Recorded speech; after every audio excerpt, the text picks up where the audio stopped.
Overfunctioning. Overfunctioning has a negative impact on you and other people in your life. How do you know if you're doing it? And how do you stop? I'm McCove Johnson. I'm a spiritual mentor and emotional coach. And for February and March, we've been going through The Emotionally Healthy Woman by Geri Sacczero. And this week's chapter is the chapter on overfunctioning. So, what is overfunctioning? Overfunctioning is doing for others what they can and should be doing for themselves.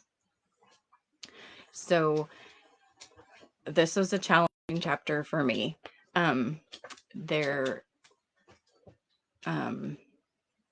Just to look at like where are we serving well and where are we overfunctioning? And typically if we're overfunctioning in one area, so we're doing what others can and should be doing for themselves, then we're underfunctioning in another area because we can only do so much. And if we're overfunctioning in an area, that means we're enabling the people around us to underfunction.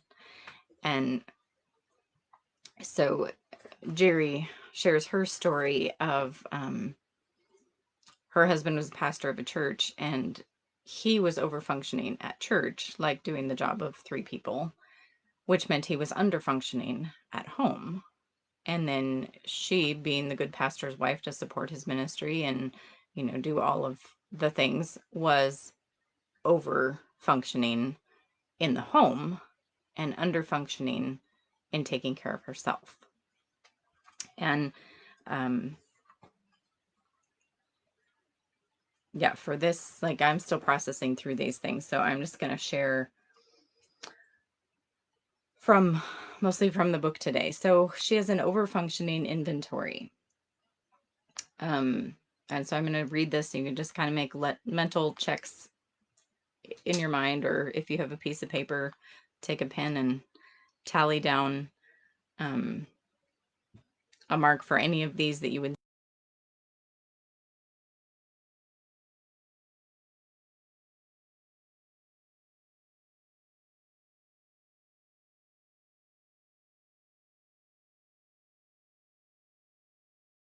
the mom. In the long run, it's simply easier to do things myself. I don't trust others.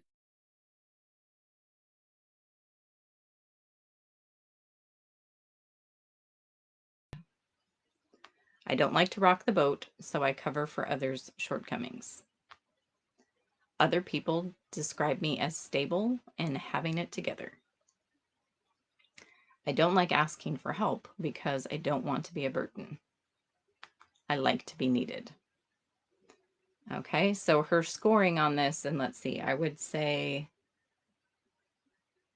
not in all areas, but in certain areas, I would have 1,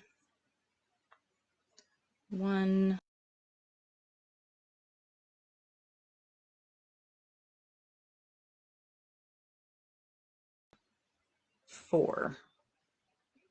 And some of those are just in like one area, and some of those are in all areas. But so her scoring is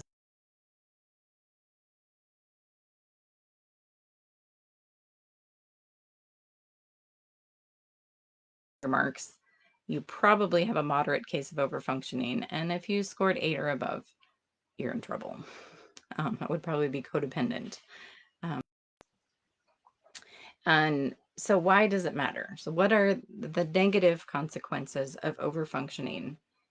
It breeds resentment. And she uses the story of Mary and Martha. Martha was overfunctioning. Was it bad that she was serving her guests? No. But she was focused on serving her guests to the point where she missed her guest. And she was resentful that her sister wasn't helping her. So breeding resentment is one of the big things. So if you find a place where you're resenting some people in your life, maybe you've been overfunctioning. And overfunctioning perpetuates immaturity. So if you're always doing for your kids things that they can do for themselves, keeping them immature, you're not challenging them, pushing them to grow, and they're not having to take responsibility because you're doing it for them. And it doesn't just happen for kids, like, yeah, it could happen with coworkers, spouse, friends, family. But it allows others, like I said, allows others to keep under functioning if you're willing to overfunction in that space. Another negative consequence is it prevents you from focusing on your life calling. Because if you're so busy doing things that other people could be doing, you don't have the time and energy to do what only you can do. And that was a question that the Lord gave me when my kids were young. And, there's always more things to do, more things with church, more things with family. But kind of a filter question that he gave me was,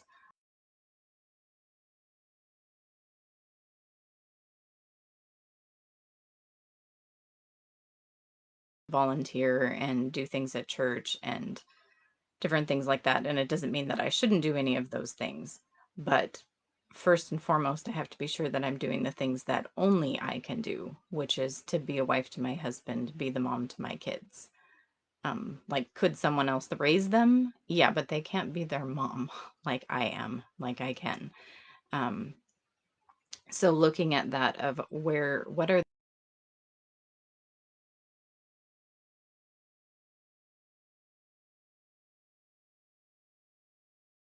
for other situations. Um, and then it erodes our spiritual life because we're not really living in integrity. We're trying to control things and trying to manage.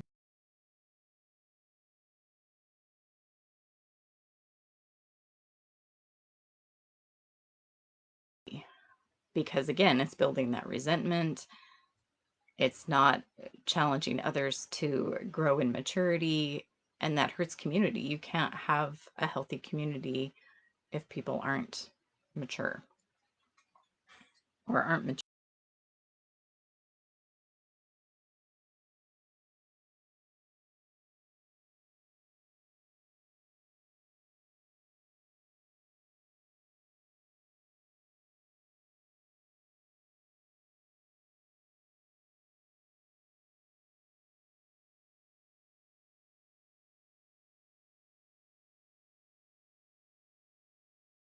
So I'm going to and do things a different way.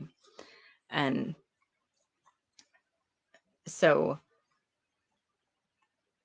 for Geri, it was discovering that she'd been over functioning in the home, taking care of the kids, the meals. Um, Everybody's situation is different, but like, she felt for herself like she was just doing way too much and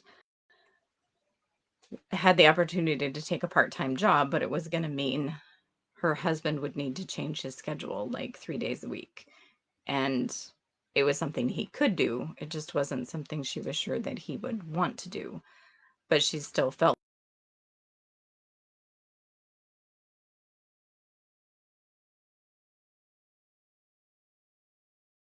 that, yes, indeed, I'm over functioning and I'm choosing to stop. And so she calls that unleashing the earthquake. Like, it is going to shake things up when you say, and you might be able to do it in smaller ways. Like she did it, like, I'm taking this job 3 days a week, and that means you need to pick up the kids and get them to their after school activities, and you need to do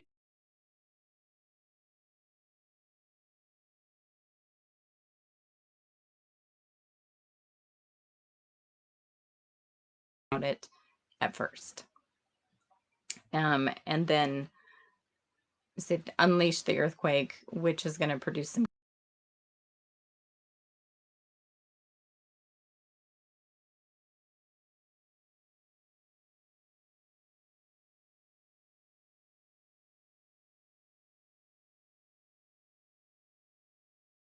dinner might not taste like we're used to because he's not used to cooking. He's still learning. And being willing in whatever your situation is, whatever that chaos looks like, to be willing to sit with that for the good that's coming. Because again, she wasn't helping her husband or her kids by overfunctioning for him. And it's like, again, just having community and outside perspective and really connection with the Lord to know, like, yes, I'm making the right choice, even though there's this earthquake and there's this chaos, to stand firm in that, which is her last step. So you've got the awareness and the choice that, yes, I'm going to change. I'm going to unleash the earthquake. I'm going to deal with the chaos. I'm going to stand firm in this. And instead of where she started with her girls being like, oh, well, dad's going to cook and dad's going to pick us up, like we're going to be late and it's never going to work and his food is terrible, to within a period of time, her kids being like, Mom, when are you going to leave? Because dad had a different parenting style and was kind of more free, I think she described it as. And like, they liked being with dad. And of course, he enjoyed the connection and the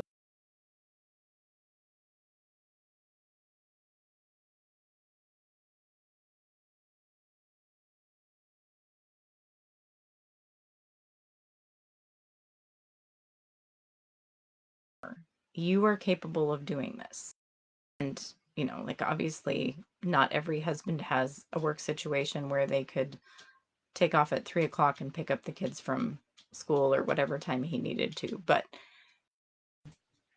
for their situation, they could, and it worked. And so just looking in the mirror with Holy Spirit, being like, are there areas that I'm over functioning? And if so, what are the steps to change that so that I can mature and I can stay connected spiritually, have healthy community, but also so that I'm opening the opportunity for the other people in my life to do the same. So definitely a challenging chapter. And if you have thoughts, if you have places you're struggling, questions, whatever, reach out. And announcements this week. I have a couple conferences coming up. I'll put links to those underneath here. One is a free parent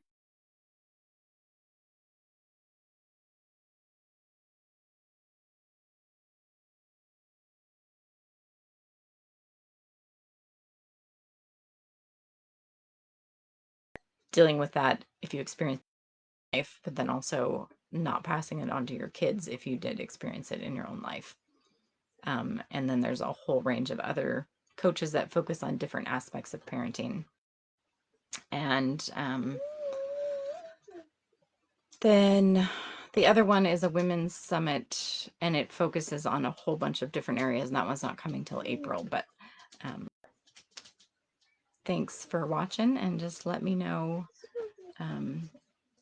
how I can serve you, how you're doing, how I can be praying for you, and we'll talk to you.